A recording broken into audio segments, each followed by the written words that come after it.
Britain, the land of endless green meadows, towering cliffs, and relentless rain. Throughout history, this island, always in contact with continental Europe due to its location, has housed one of the most influential kingdoms the world has ever known, England. Today, we'll explore how England came to be, and for that, we must travel back over 2,000 years to the moment when Julius Caesar first set foot on the island of Britain. The first written records about Britain began to appear in 55 BC, when Gaius Julius Caesar invaded the island.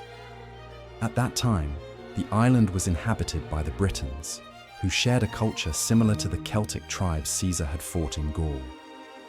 Like many other peoples, the Romans referred to them as barbarians. Caesar launched 2 separate expeditions to Britain. Although he achieved some victories, he failed to establish a lasting Roman presence on the island. What Caesar could not accomplish, Emperor Claudius did nearly a century later. In the 40s AD, Claudius launched new campaigns that resulted in a permanent Roman administration in Britain. Within a short time, the island became one of Rome's provinces. While the imperial forces occasionally faced fierce resistance from the Britons, they ultimately managed to take control of most of the island. After the conquest was complete, many Britons accepted Roman rule and began living peacefully under the empire's governance. From this coexistence, a new Romano-British culture emerged. As part of the empire, the Britons eventually embraced Christianity, just like many other Roman citizens. This process matured gradually, reaching its height around the mid-4th century AD, roughly the 350s. However, this period of peace and Christianization would not last very long. There was a serious problem at hand. The Roman Empire was under attack from all directions. In Western Europe especially, territories were constantly being raided and plundered by Germanic tribes. Rome was beginning to crumble from within, and its once powerful policy of expansion had become impossible to maintain. By this time, the empire's borders had grown so vast that withdrawing from distant regions was becoming a practical necessity. As part of this gradual retreat, Rome began abandoning Britain in the late 4th century, around the 370s AD. By the year 410, the number of Roman soldiers remaining on the island had dwindled to only a few hundred. This collapse brought about a massive transformation for the people living in Britain. The Romano-British culture, which had evolved over several centuries and embraced Christianity, rapidly became isolated from continental Europe. Though the Britons remained Christian, in many ways they reverted to their pre-Roman state, losing much of the structure, sophistication, and connection that Roman rule had once provided. This regression period plunged Britain's history back into darkness. The reason isn't hard to understand. Unlike the Romans, the Britons didn't maintain detailed historical records, so very little from this era has survived to the present day. What we do know mostly comes from later written sources. Among these, 2 stand out in particular: the writings of Gildas, known as the Wise, and the monk Bede's famous work, Historia Ecclesiastica. Although the scarcity of records poses challenges, it doesn't make the era impossible to study. Much remains uncertain, yes, but the fragments we have are enough to understand the broader picture. For instance, we know that after the Romans withdrew, the Britons began organizing themselves into tribal communities, dividing the land among different local groups, a shift that would shape the next chapter of Britain's history. It was around this time that an event took place, one that would completely reshape the cultural fabric of Britain. From the northern regions of what is now Germany, 3 tribes, the Angles, Saxons, and Jutes, began launching large-scale expeditions to the island. These migrations intensified around 449 AD. Historians today offer different theories about why these Anglo-Saxon tribes left the European mainland. Some argue that famine forced them to migrate in search of new lands. Others claim that certain Briton chieftains actually invited them to the island, hoping to use them as mercenaries against rival tribes. According to this second theory, the Anglo-Saxons initially came to help one Briton tribe in warfare, But after realizing how weak and divided the Britons were, they decided to conquer the island for themselves.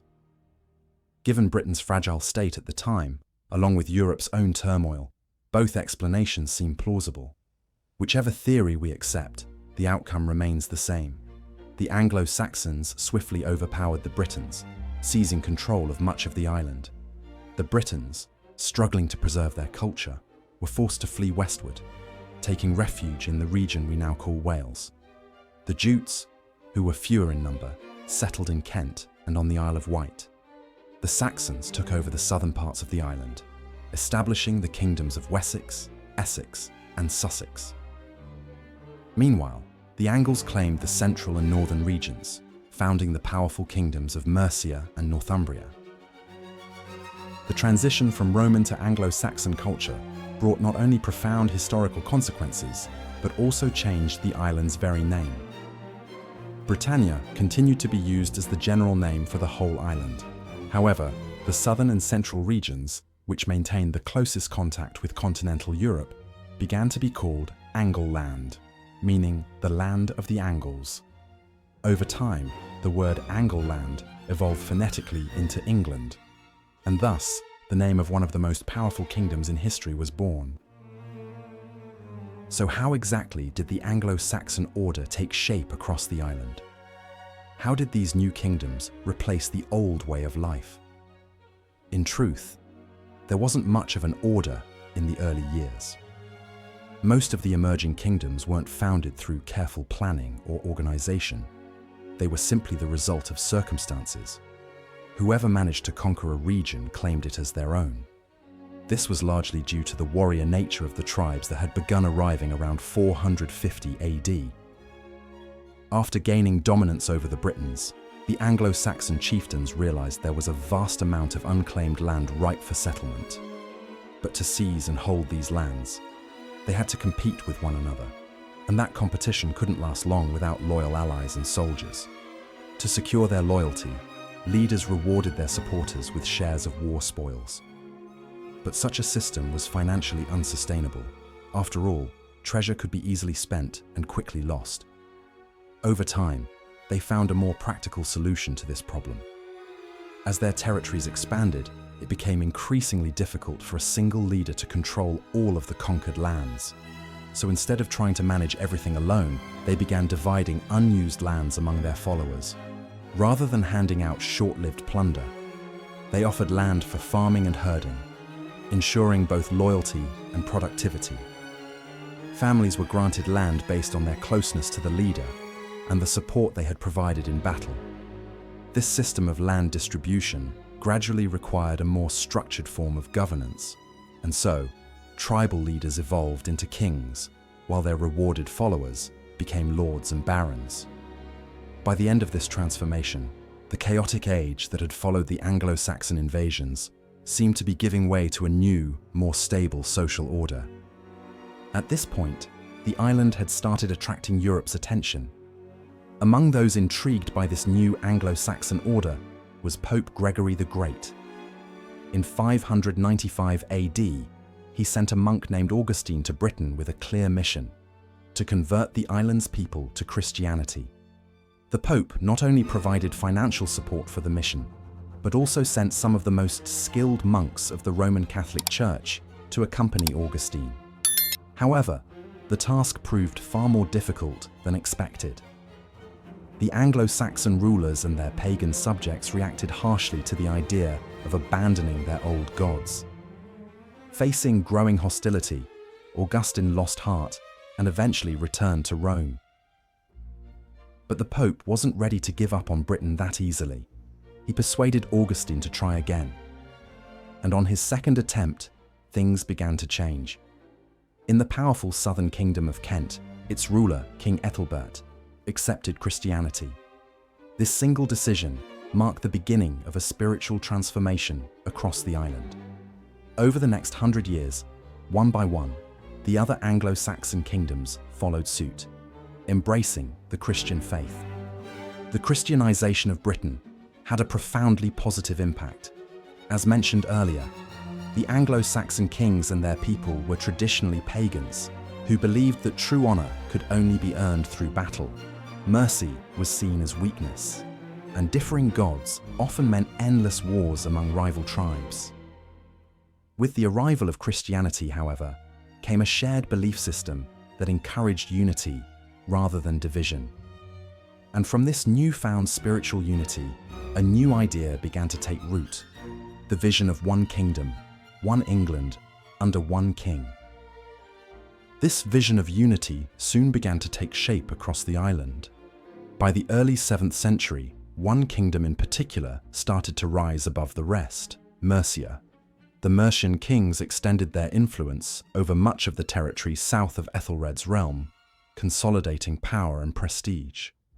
Some of these rulers were even referred to in historical sources as Rex Britannia, King of Britain. Many of the smaller Anglo-Saxon kingdoms, especially those south of the River Humber, gradually came under Mercian control.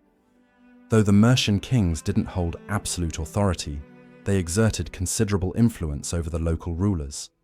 Each regional leader still held the title of king, but they ruled under the protection and authority of the Mercian monarch. Yet this fragile unity would not last. The order established under Mercia soon began to crumble as England faced a new and powerful threat: invaders from Scandinavia. It was the dawn of what historians would later call the Viking Age. Records show that the raiders first appeared off the coast of Dorset in 789. Just a few years later, in 793, the famous Lindisfarne monastery was attacked and plundered, an event that sent shockwaves across Christian Europe. Over the next 70 years, things grew far worse. The Viking raids became more frequent, more organized, and more ruthless. And soon, it became clear that they hadn't come merely to raid, they had come to settle. England's small kingdoms failed to unite against this new threat. Each fought alone, scattered across the land, and one by one they fell prey to Viking incursions. What was at stake was not only their land or wealth, but their faith and identity, the very culture that had defined them since the days of Rome. Where once the Britons had lived, now the Angles and Saxons had built their homes. And yet, amidst this chaos, one kingdom managed to hold together. Strong, resilient, and defiant in the face of invasion, the Kingdom of Wessex. Its ruler, King Ethelred, refused to bow to despair. And by his side stood his brother, Alfred, a man whose intellect, courage, and vision would one day change the fate of all England. When talking about the foundation of the English kingdom, one name stands above all others: King Alfred. Before diving into what kind of ruler Alfred was, it's important to understand why he's considered the founder of England and why so many historians see him as such. To begin with, Alfred himself was never crowned King of England. He ruled as the King of Wessex and regarded himself as the King of the Anglo-Saxons. The title of England's first true king belongs to his grandson, Ethelstan. However, it was Alfred who laid the groundwork for that achievement, the strategist, the visionary who made Ethelstan's future possible. Throughout all of Anglo-Saxon history, no one promoted the idea of a united kingdom as seriously as Alfred did. He formulated the plans, taught those around him how to put them into action, and took the first concrete steps toward turning the dream of a single, united England into reality. In 871, after the death of his brother Ethelred, Alfred was chosen as king by the Witenagemot, the council of nobles and advisors. When he ascended the throne of Wessex, the entire land of England was in turmoil. The Vikings had already seized much of the eastern and northeastern territories. They weren't just raiding anymore, they had built fortified bases and permanent settlements. From these strongholds, they launched continuous assaults on Anglo-Saxon villages, looting and burning as they went. It was the greatest crisis England had ever faced. Every remaining kingdom struggled desperately to hold its ground, to resist and survive. But hope was fading fast. Despair gripped the minds of many, and it seemed inevitable that England would soon fall entirely into the hands of Viking invaders. What set Alfred apart was his extraordinary calm in moments of despair. Where others saw only hopelessness, he kept his composure and made plans. And more than that, he had a rare gift for turning problems into opportunities. Alfred believed there was only one true solution to England's chaos. The island needed to be united under a single crown. Instead of a patchwork of rival kingdoms, he envisioned one realm, a kingdom that, unlike Mercia's earlier dominance, which only covered the south of the Humber River, would unite all the kingdoms of the island under one leadership, without division or rivalry. This new kingdom, Alfred imagined, would not only be respected and upheld by all Anglo-Saxons, but would also provide a system in which the newly settled Scandinavian invaders could live peacefully alongside the native population, under a just and stable rule that promised both order and coexistence.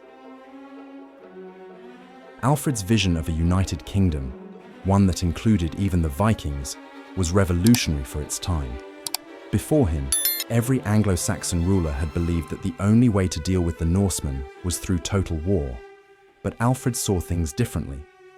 He argued that such endless fighting would only exhaust the already battered Anglo-Saxon people and drain their strength beyond recovery.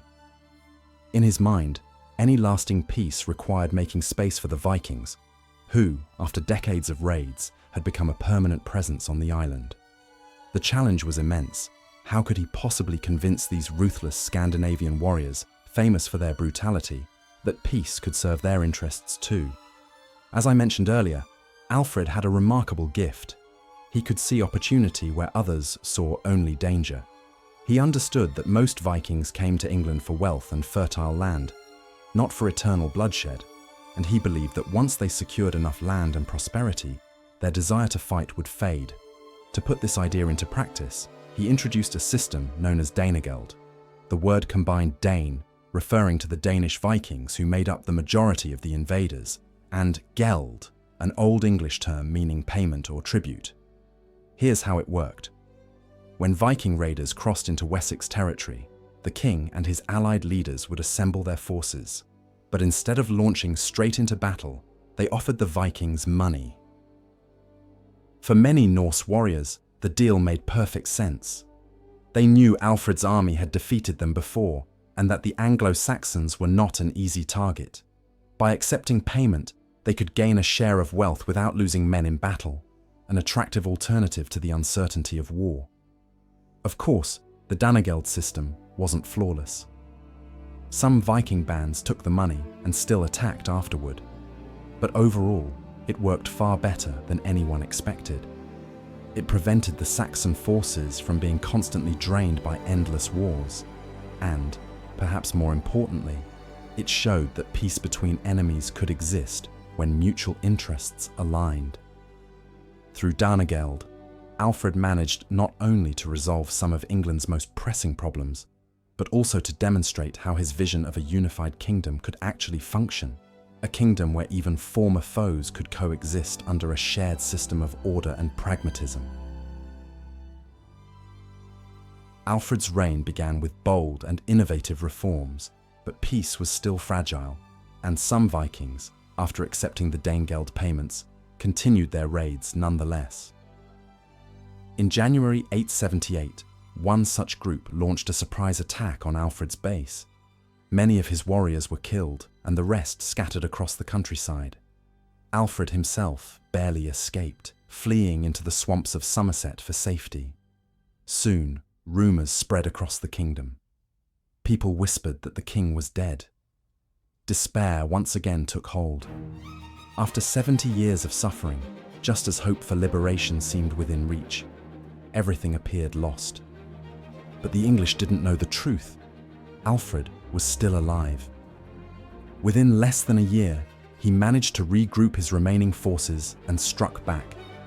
In 878, at the Battle of Edington, he defeated the Viking army in a decisive victory. Yet, instead of executing his enemies, Alfred did something no one expected. He forgave them. Among those he spared was Guthrum, one of the Viking leaders. In return, Guthrum agreed to be baptized, embracing Christianity. This single act had a profound impact. Many weary Vikings, tired of endless bloodshed, followed Guthrum's example and converted as well, marking the beginning of a fragile but meaningful peace across the land. Between 878 and 886, Alfred continued his campaign against the Vikings who refused to accept peace. His determination paid off. In 886, he achieved one of his greatest victories. He recaptured London, a city that had been one of the most important centers on the island since Roman times. With the help of his son Edward and Ethelred, the Prince of Mercia, Alfred defeated Viking forces, battle after battle. Meanwhile, many Norsemen who wished only to settle and live peacefully were content with Alfred's rule. They did not fight against their own people who still sought war, but neither did they interfere with Alfred's efforts to restore order. In the end, Alfred's strategy proved brilliantly effective. The Angles and Saxons, once believed to be on the brink of extinction, were now reclaiming England, step by step, rebuilding their land, their unity, and their hope. When King Alfred died in 899, his son Edward ascended to the throne, and with that he inherited not just a crown, but his father's lifelong mission. Edward's sister, Ethelflaed, was married to Ethelred, the Prince of Mercia. When Ethelred passed away, Ethelflaed assumed control of Mercia and soon joined forces with her brother. Together, they united the two realms, Wessex and Mercia, effectively merging them into a single, more powerful kingdom. The siblings waged campaign after campaign, reclaiming lands from Viking control and pushing the invaders back. When Ethelflaed died in 921, Edward became the sole ruler of both Wessex and Mercia. By the time of his death in 925, he left his son Aethelstan an inheritance greater than any previous English ruler had ever known, a land on the verge of true unity. And when Aethelstan was crowned king of all the English and Saxons, the dream his grandfather had envisioned finally came to life. The Kingdom of England was born. Alfred's dream of a united realm, strong and at peace, had become reality. But for the English, this was not the end of their story. It was only the beginning.